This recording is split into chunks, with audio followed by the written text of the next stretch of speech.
Welcome back to my channel Sukanta Lisa ব্লগে সবাইকে welcome. আশা করি সবাই ভালো আছো। আজ মহাবিপত্তারিণী পুজোয় সবার মঙ্গল কামনা করি। আমি মহাবিপত্তারিণী পুজোটা করে পুজো দিয়ে ঠিয়ে এসেছি, পরে যাব এসব নিয়ে আসবো গিয়ে কী কী আছে। আর কালকেও নিরামিষ করেছি, আজও নিরামিষ করে রাখছি, মানে তোমাদের দাদাভাই আর মা খাবে যেহেতু নিরামিষই করছি। এবার এই পুজোটার অনেক গল্প আছে।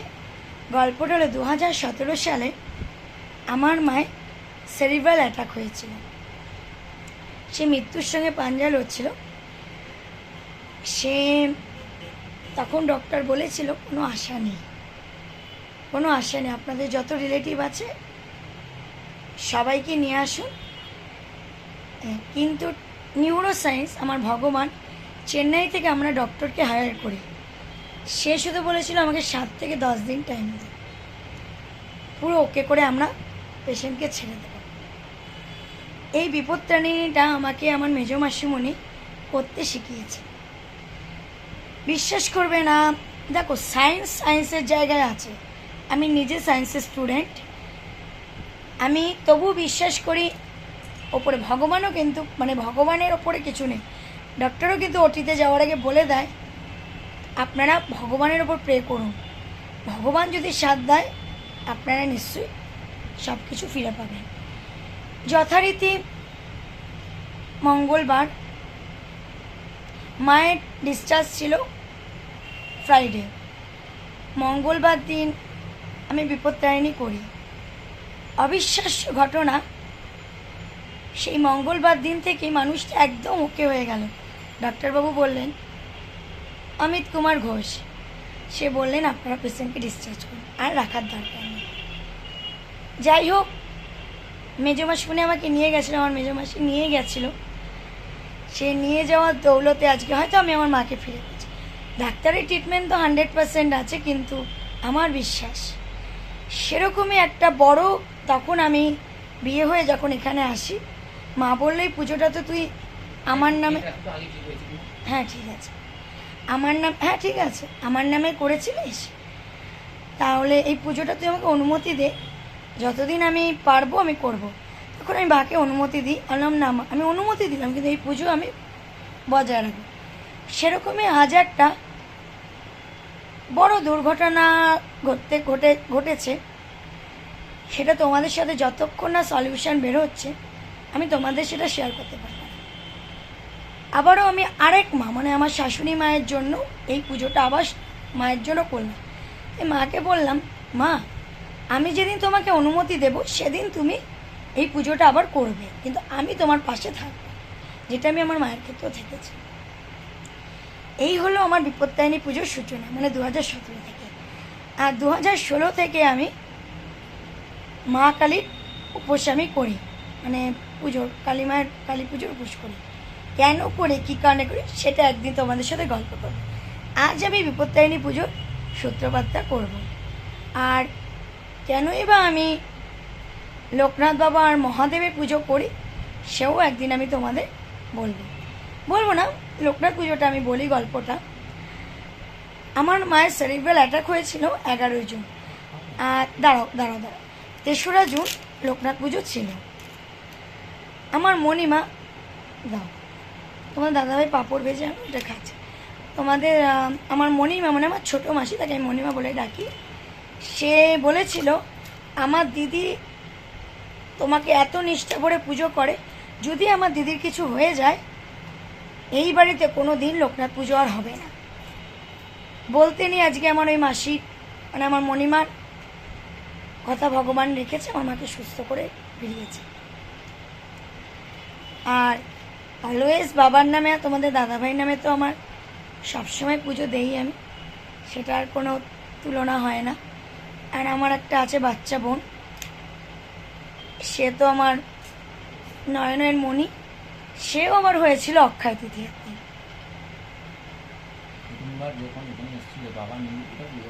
আর হ্যাঁ, আমি 2023 সালে আমাদের বিয়ে হয়। আমি প্রথমে বুঝতে পারছিলাম না আমি কোথায় পুজো করব। নতুন জায়গা, নতুন পরিবেশ। তখন আমার স্বর্গীয় শ্বশুর মশাই, মানে আমার স্বর্গীয় বাবা, সে আমাকে জায়গাটা বলে দিয়েছিল, আমি ওখানে গিয়ে পুজো করেছি। ঠিক আছে বন্ধুরা, তোমাদের সাথে অনেক গল্প করলাম, তার মাঝে আমার কিন্তু হয়ে গেছে পনিরের তরকারি। আর তো আর একটু সারাদিন তো কিছু খাইনি, শুনলাম মোটামুটি পুজো, মানে মোটামুটি না, পুজো শেষ হয়েছে, তাই এখন একটু ফল খাবো। তারপরে তো লুচি খাবো, সে তো কথা না, 13টা লুচি ভেবো না দিদিভাই 13টা লুচি এরকম খাবে। জাস্ট একটা বড় লেচি বানাবো, আর ঠাকুরের যে গ্লাস হয় সেটা দিয়ে কেটে কেটে কেটে এটুকু এটুকু লুচি খাবো। রাত্রেবেলায় পরোটা খাবো না, ডালিয়াটা খেয়ে নেবো। অনেকেই ভাবতো না, আমার যেহেতু গ্যাস্ট্রিকের প্রবলেম আছে তো আমি খাবো না। এই হলো আমার জীবনের বড় ঘটনা, তোমাদের সাথে বললাম। হয়তো কোনোদিনও তোমাদের সাথে এত বড় ঘটনা আমি বলিনি। আরও আমার জীবনের কিছু ঘটনা আছে, কিছু তোমাদের কাকুর জন্য, মানে আমার বাবার জন্য, আর কিছু আছে তোমাদের দাদাভাই। সেগুলি সময়ে যাক। তোমরা তো আমার মানে ইউটিউব পরিবারের সদস্য, তোমাদের কাছে আর আলাদা করে কিছু বলার নেই। সবই জানবে, সবই দেখবে, বলবো। আজকে এটুকুই বলে রাখলাম, কেন আমি বিপত্তারিণী পুজো করি, কি উদ্দেশ্যে, সেটা আজ বললাম। বাকিটা আমি বলবো সব কিছু এক একদিন করে, এক একটা গল্প। আশা করি তোমাদের ভালো লাগবে।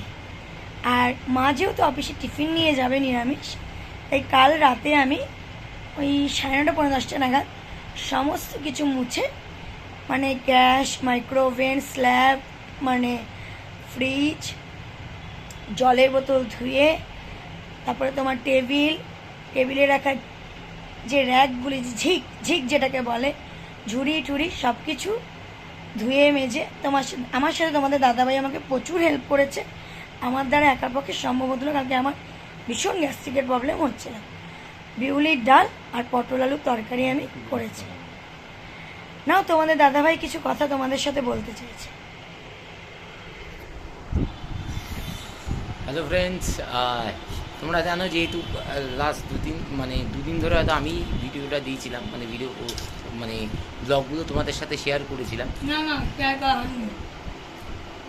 আচ্ছা, আজকে রাতে টোটাল একটা কম্বাইন করে শেয়ার করা হবে, বাট আমি মানে যা যা ডিলে অ্যাক্টিভিটিস এগুলো আমি করছিলাম, যেহেতু তোমাদের দিদিভাই শরীরটা খারাপ ছিল। তো আজকে থেকে দিদিভাই মোটামুটি ঠিক আছে। এখন তো দিদিভাই চাইলে দিদিভাই করবে, কারণ আমি তো বেসিক্যালি দেখো, আমি তো আসিও না, আমি জানিও না, ঠিক আছে। যেহেতু এটা মানে বন্ধ করার তো নয়, বাট বিকজ এটা রেগুলার অ্যাক্টিভিটিস, সেই কারণে এসেছিলাম, ঠিক আছে। তো চলো, দিদিভাই তো সব কথাই বলে দিয়েছে, তো এটাই বলি, তোমরাও সবাই ভালো থাকো আর আমরাও যেন ভালো থাকি, এইটুকুই সবার কাছে প্রে করি। আর ঠাকুরের কাছে আজকে বিপত্তারিণী পুজো, এটাই প্রে করে এসেছি, ঠিক আছে। চলো, আবার দিদিভাই তোমাদের সঙ্গে পরে আসবে, কি কি করছে না করছে সব কিছুই তোমাদের সাথে শেয়ার করবে। Tata, by. হ্যালো বন্ধুরা, আমি 2-3 দিনের ভিডিও একসাথে তোমাদের সাথে আপলোড করে দেবো। দেখো আমার টিপটা সরে গেছে, যাই হোক তোমরা একটু অ্যাডজাস্ট করে মানিয়ে নাও। আগামীকাল থেকে তোমরা রেগুলার বেসিস যেমন ভিডিও পাবে, সেটা 10 মিনিটের হতে পারে, বা 15 মিনিটের হতে পারে, 20 মিনিটের হতে পারে, সেটা কোনো কথা নয়। কথা এটাই যে ভিডিওটা আমি রেগুলার বেসিস দেবো। আমার শারীরিক অসুস্থতার কারণে তোমরা আমার কথা শুনেছো, আমার জ্বর ছিল, প্রচুর জ্বর ছিল, অনেক শারীরিক অনেক অসুস্থতা হয়েছিল, সম্রাট অসুস্থতা ছিল, সেই কারণে আমি দাঁড়াও, সেই কারণে আমি দিতে পারিনি।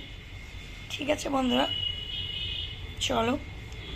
আর আমি যেখানে পুজো দিয়েছি, আমি ওখানে বসেছিলাম না, আমার অলমোস্ট চান হয়ে গেছে, চান টান হয়ে গেছে সব কিছু। দেখো মাথা ভর্তি তেল দিয়েছি, মাথা ঘুরছে বলে, মাথা ঘুরছে, গা বমি হচ্ছে, এত ভমিটিং হচ্ছে, মানে বাবা জানো, গ্যাসের থেকে, অন্য কিছু নয়, অন্য কিছু নয়, তোমাদের আগেই বলে দিই, অন্য কিছু নয়। আমার ভমিটিং হচ্ছে, সেই কারণে আমি কাকিমণিদের ফোন করেছি। কাকিমণিরা বলল যজ্ঞটা শেষ হলে আমাকে জানিয়ে দেবে, দেন তোমাদের দাদাভাইকে প্রসাদটা নিয়ে যাবে। প্রসাদ ছাড়া তো আমি উপোস ভঙ্গ করতে পারবো না, তাই না? ঠিক আছে বন্ধুরা, চলো আবার পরে আসছি। বন্ধুরা, আমাদের দাদাভাই গিয়ে কাকিমণিদের বাড়ি থেকে প্রসাদ নিয়ে এলো। লুচি, আলুর দম, ছোলার ডাল, ফল, সিন্নি সব নিয়ে এসছে। তা আমি ওগুলি খেয়ে নিলাম। খাওয়ার আগে আরেকবার আমি চান করে নিলাম, তার কারণ খাবো তো, সেজন্য তো বিছানায় বসেছি তো চান ধান করে নিলাম। বলতে হয় দিদিভাই তোমার নাইটিটা একই রকম লাগছে। না না না না, ওটা শ্যাওলা কালার, এটা গ্রিন কালার। তোমাদের আমি একদিন হাতে ধরে দেখাবো। ঠিক আছে বন্ধুরা, নিয়ম রক্ষা আমাদের হয়ে গেছে, তোমাদের দাদাভাইও করেছে। চলো বন্ধুরা, তোমাদের সাথে ইভিনিংয়ে আবার দেখা হচ্ছে আমার, কারণ এখন তো রেস্ট, সারাদিন উপোস করেছি তো, তার মধ্যে শরীরটাও ভালো না। একটু রেস্ট নিয়ে নিই, তারপরে তোমাদের সাথে কথা বলবো। আর আমাদের পাড়াতেই রথের মেলা হচ্ছে, সেটাও এখনও যাওয়া হয়নি। এই শরীর খারাপের জন্য ভালো লাগছে না। শরীর খারাপ থাকলে কি বলো তো, মন মেজাজ কোনোটাই ভালো থাকে না। আমার আদার্স কোনো নয় প্রবলেমটা হলো আমার গ্যাস্ট্রিকের প্রবলেম। ঠিক আছে, চলো আবার তোমাদের সাথে দেখা হচ্ছে ইভিনিংয়ে। ফ্রেন্ডস, অনেকক্ষণই সন্ধ্যা হয়ে গেছে, এখন মোটামুটি বাজে তোমার 10:45। সত্যি কথা বলতে না, আজকে শরীরটা সেরকম ভালোও লাগছে না, যেহেতু সারাদিন একটা উপোসের ব্যাপার থাকে তো। আর আমার একটু গ্যাস্ট্রিকের যেহেতু প্রবলেম আছে তোমরা জানোই, সেই কারণে আমি তো সচরাচর এইসব লুচি ফুচি খেতে পারি না। যাই হোক, একটা গ্যাসের মতন হয়েই গেছে, সেই জন্য আর ব্লগটা কন্টিনিউ করব না।